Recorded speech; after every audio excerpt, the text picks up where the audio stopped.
Hello to probably just future me.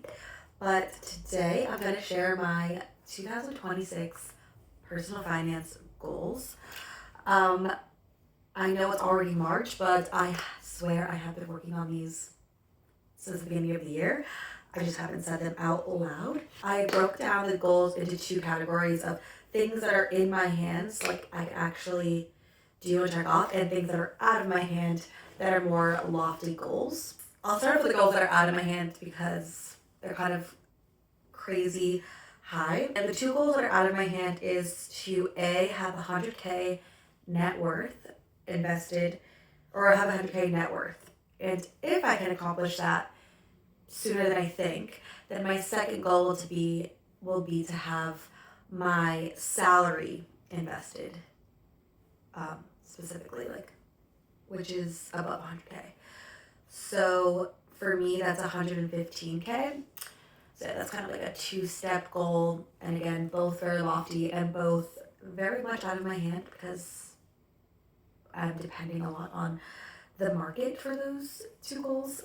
So now that those two big goals are out of the way, the other goals that are in my hand that are to me much easier to achieve are to first max out my Roth IRA before summer.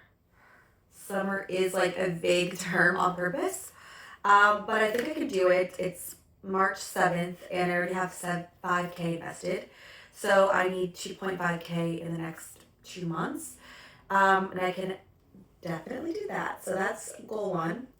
Goal two is to have 20% of my income invested, or to invest 20% of my income. And so for me, that is $16,000. And right now I have around $7,000 invested. So with the 2.5K I have left in my Roth, I think that will be easy for me as well. I'm also gonna get a raise pretty soon, so that goal number is gonna go up. But even with that in mind, I still think I can achieve it. My next in my hands goal is to save $10,000. It's like an arbitrary number. I already have like an emergency fund, but I want to save another $10,000 or more. Right now I'm like living at my mom's house, and I don't really know my next moves, but that will be a good chunk to either buy a car or to help me move, either back to Boston or somewhere else. I don't know, but I want to save that. And right now, that goal is at zero. I haven't done any of that. I just have my emergency fund still. Because I keep like any extra money I just throw at my investing. So I have to actually bear that in mind. It's good that I'm talking about this right now. I want to have another 5K or maybe 3K for travel. I love to travel. It's like my number one splurge. I don't buy nice clothes. I don't live in luxury places, but I do love to travel. So I feel like that'd be a nice chunk to have. I usually just sort of like put it on my credit card, pay it off the next month. It usually just like always works out. I've never done like luxury travel, which is probably how I've never gone into debt for all the places I've been. And then my next goal after that is, so these are all like sinking funds. So I want to have like 10K for a car/moving fund, 5K for travel fund, and around 2K to 3K for gifts. This loops into another goal I have of being better at gift giving and like starting lists in my phone for the people in my life I like to buy gifts for. I find that whenever I need to buy a gift, I'm just like scribbling, and I usually manage to figure it out. But yeah, so that's like twofold. Like, be better at saving for gifts and be better at gift giving in general are goals this year. Then I have a smallish one again, is to read 2 finance books. I feel like now that I'm getting into finance, personal finance in the past 6 months or so, I find that it does like consume my thoughts a little bit. And I have a theory that if I read financial books, it might like help temper those thoughts. Or maybe it'll make it worse. I don't know, but I bought one, the Simple Path to Wealth, that I haven't even opened, but it's the Simple Path to Wealth one that I've been recommended on TikTok and YouTube and stuff. So That's first. And if you guys have any personal finance books that you'd recommend for my second personal finance book, let me know. My last goal that's in my hands is to pay off my student loans with side hustles only. Um, Again, since I'm just now getting into personal finance, for up until now, like paying off my student loans was my number one priority and not investing. But since I'm swapping those, I could just, my minimum payment is like $55. I could be paying the $55 for in like 5 years and pay off this little loan I have left, but I just don't want to. And also I'm turning 30 next year and I want to go into my 30s with no debt. So yeah, I want to pay off this last $2,800 of student loans with side hustles only. That way I can still do what all the personal finance gurus say of like invest, invest, invest.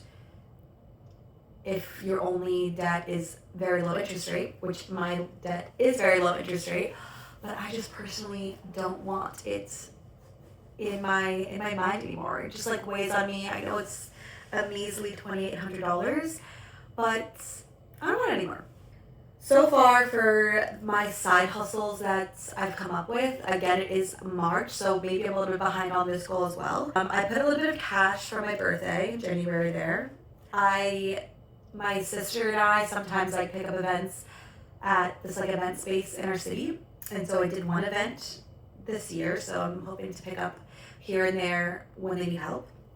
I have a dog sitting gig set up for a few months from now, and it's just like a family friend. But I'm hoping to get more of those, and I did just start a Rover account.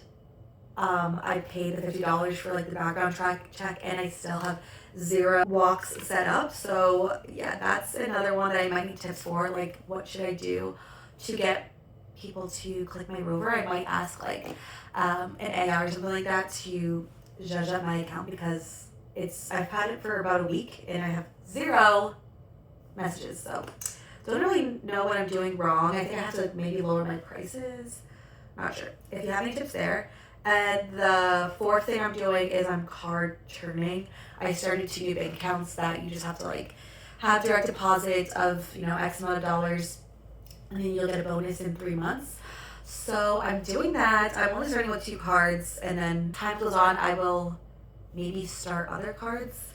So yeah, that's another thing. I'd love to hear other people's experience. Like, have you ever card churned? Is it worth it? I mean, so far it doesn't seem like that hard. I just had to divvy out some of my direct deposit, but we shall see.